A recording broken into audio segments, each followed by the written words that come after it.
You know, today I'm an entrepreneur and I love what I do. I would not go back. But I wouldn't say I had planned this path, right? I actually started out my career working for international organizations and I was on a trajectory. I loved it. It gave me exposure to the rest of the world.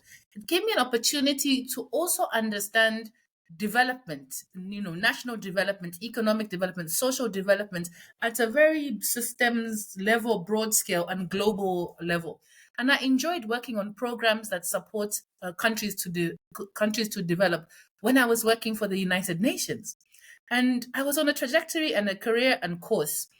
And through that experience, um, I felt that it was very interesting because I was exposed to different cultures. Very often in some of these meetings, you have five nationalities around the table and possibly three languages that are not native to the conversation that the meeting is being held in around the table. And so from the beginning, I was always immersed very early on in my career. And my father being a former also international civil servant and a Zambian civil servant initially, I was always exposed to these places where I had to interact with people who were coming from different worldviews, different experiences, and even took that into my initial professional career.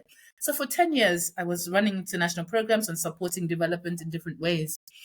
And then I got married and I have a wonderful husband and children. And I needed to pivot because my family values and my professional ambition were in tension and conflict. And I had to choose, I had to decide, what do I do here?